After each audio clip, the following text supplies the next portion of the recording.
Welcome back to the show, Business Mastery for Startups, Scale-Ups, and Early Stage Businesses with your host, Jerry Gadori. That's me. Your guest this week will also be me. Why am I not doing an interview like normal this week? Great question. And here's your answer. Many of you know that I work in the hiring and leadership space in my regular company, Redbeard Solutions, and as the CEO of Qualis One. And there's been a very significant uptick in the hiring that I've seen in both companies for our clients. Now, I mention this here, and I don't normally talk about my company very much, but I mention this here because I keep seeing the same mistakes again and again, and it's costing folks top talent, and I hate to see that. So I wanted to just real quick, and this is not an all-inclusive list by any means, but I wanted to hit on 5 mistakes that I see being made again and again very consistently and easy fixes for them. Okay, so with no further ado, let's dive into it. How do we ensure you get your top talent? First mistake that I see is folks are fishing in a desert. They've got no presence and they're surprised that they also get no attention. Now, if you're a big company that's already established yourself in the marketplace, this will apply a little bit less to you. Applies to everybody, but less to you. If you're a startup or an early stage business and you're looking to secure top talent, you need to remember that the candidate is bearing the risk of your startup. When you ask that A-level talent, heck, when you ask that B-level talent to join your organization, they're risking their reputation to an extent, especially, heck, if they're in sales. If you're a salesperson in a startup, and they fail, one of the first questions going to be asked is, why couldn't you sell? So understanding that very often it's the candidate in a space where there's a 93% fail rate that's bearing the risk, you need to take the time to create a presence where your candidates hang out. Now, obvious answer is LinkedIn, so we can start there.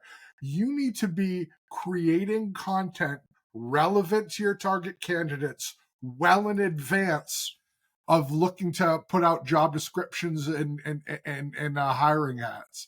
Why? Because you want to start to establish a group of followers that are relevant to that hiring effort.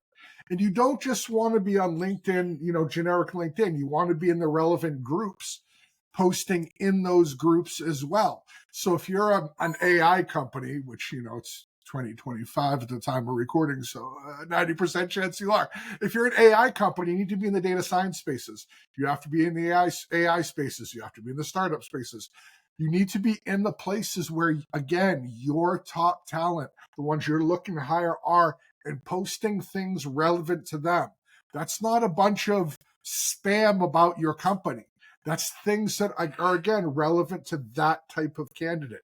The more effectively you do that for a long period of time, the more of a passive candidate pool will start to circle your content and become a hiring opportunity. If not them, then the people that they know. So that's the first mistake. You're fishing in deserts and you have no presence. So we solved that problem. Now, quick aside before I move on. I always recommend as a small business that you have a primary platform and a secondary platform. So that secondary platform might be things like associations. There might be things like other social networks where your folks hang out at. Whatever that second thing is, everything I said a moment ago applies to that as well. I don't recommend that you try to master all of them as a small business. Frankly, you don't have time if you're like every other founder or early stage leader that I know, and you're not going to be able to be consistent across all of them. So pick a prime, pick a secondary, and put out your content on a consistent basis, however frequently you're able to, again, consistently. So that's the first problem. Problem number 2, no employer brand or and this one comes up a surprising amount, a rogue manager or a rogue poster. What do I mean by that? So the first half of this no employer brand is kind of in alignment with the first thing. Nobody knows who you are. There's no name recognition for you whatsoever. So step one that I mentioned, or problem one rather, will help you in this space to some extent, but you need to make sure that you're also putting out content that's specific to your brand. Now, remember this, for those of you who've read my book, Destination Employer, we talk about employer brand quite a lot. Our whole philosophy is consistently attract, recruit, and retain top talent, and employer brand is the biggest part of that attraction phase. But with the employer brand, that's a combination of what your company page is putting out, your corporate type of marketing material, and what the people in your company are putting out. Now, I'm not suggesting that in some Orwellian 1984 way that you police and dictate what your folks can put out. But also be aware that most candidates, especially A talent, are going to do some research on your company, frankly, just like you do on them. Just like you will often look up a candidate's social media presence to see kind of behind the scenes what you're getting into, they do the same thing. So if you've got 3 leaders that post consistently in your company and your company page is putting out consistent content, and one of those 3 leaders puts up content that's not really in alignment with your company culture, that can become problematic. So maybe they're constantly posting political stuff. And now, again, this isn't about whether you should or shouldn't express yourself. That's your business. But again, if you're constantly posting, and it doesn't matter left or right wing, if you're constantly posting political content, or you're constantly posting questionable memes, or if you're constantly posting about anything that could be detracting from your employer brand, be aware. Now, once again, I'm not suggesting that in some Orwellian way that you dictate what people can and can't post, but be aware that it's going to impact how people look at your company. Now, removing the questionable part, if they're putting out content that's just unprofessional on places like LinkedIn rather, that's something that truly does need to be addressed. I've seen managers call out candidates that did something wrong in an interview process by name. And that type of thing is never going to play positively. It just makes you look like a bully. Even if you're right, it just makes you look like a bully. So make sure that you're aware of what employer brand that you're building. And if you've got any rogue content posters, they're as aware of that as you can be as well. Now that leads me to the third problem. Some companies develop a bad reputation for lots of reasons, and it's beyond the parameters of this particular episode to dig too deeply into that. Just understand that your reputation will precede you. No employer brand is better than a bad employer brand. And if you do have a bad reputation, the best thing in the world that you can do is to address the underlying issue and publicly call it out and what you're doing to change it, and then ensure that you are in fact doing those things to change it. So that's critical. That is key. A bad reputation is going to prevent top talent from even replying to a job ad or an outreach from somebody on your recruitment team or anybody recruiting on your behalf. Number 3, bad reputation. Number 4, I'm going to skip ahead a little bit and talk about the interview process. Folks, again, talk about this in the book, Destination Employer. Your interview process should be as short as is possible while fully qualifying your candidates and doing your due diligence. The least amount of time that passes between a candidate's initial outreach and an offer / yes or no decision, the better. The longer the period of time, the more likely that you're losing top talent. Okay? Now, throughout that process, you need to understand that the further through that process that a candidate gets, the more emotionally involved they become with the decision, the more likely they are to react emotionally.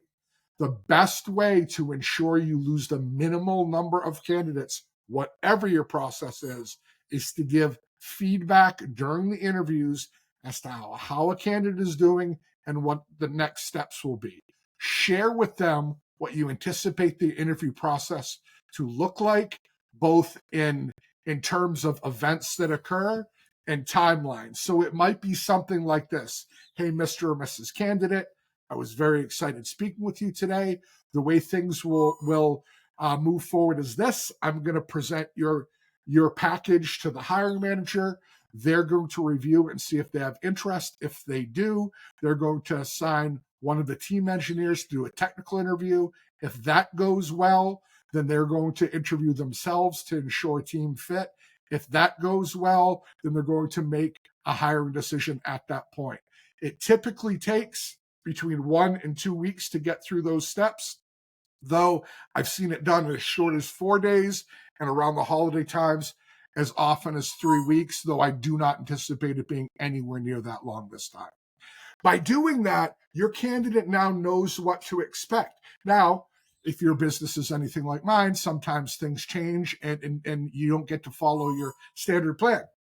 When that happens, reach out to the candidate and say, I hate to say this, unfortunately, the hiring manager had a family emergency. They're going to be out for 3 days. That's going to push our interview with them by at least 3 days, possibly a little bit more, as they'll inevitably have to dig out when they return. I'm sorry for any problems that this causes you, and I hope you're still interested in moving forward. But as soon as we found out there's going to be a change to what I described to you earlier, we reached out to let you know what it is. That little step can be the determining factor on whether that candidate stays with you to go through the interview process or walks away. Why? Because you showed them that you had enough respect for them as a candidate to let them know about a change and what to expect. This brings me to the fifth problem that I see so often, and that's that there is no plan. There is no interview process, or if there is, it's just too dang long. Folks, the easiest way to do what I described earlier in minimizing the amount of time it takes to get a candidate through your interview process is to have the lowest level person from a leadership perspective that's competent to make that decision be the one who makes that decision, assuming that they're not otherwise overburdened with other tasks.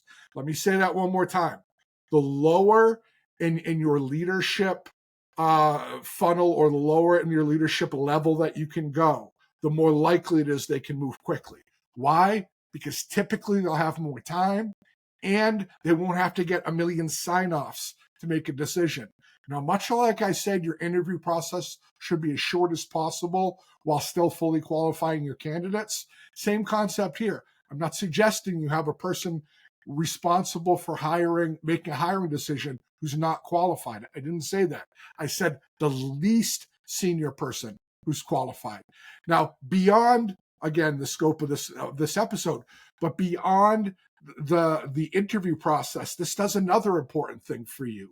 It trains your managers and gives you an opportunity to see how they respond to things and creates leadership training opportunities for you and for them, which is in and of itself a huge step up.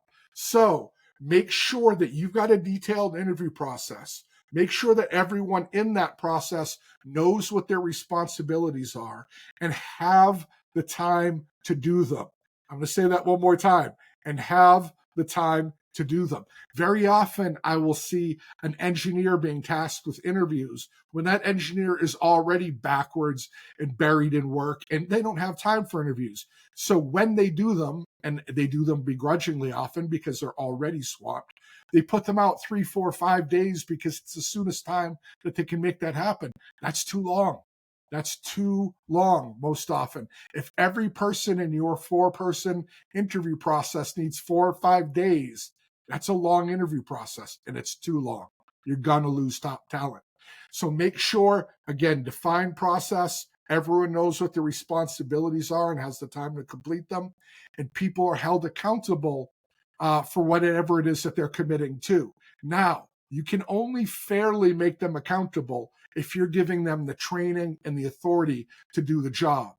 So including somebody in your interview process needs to include training them on how you want those interviews conducted. So that's it for today. 5 things I see big mistakes in. People are fishing in the desert or don't have a presence. They have no employer brand or some rogue poster.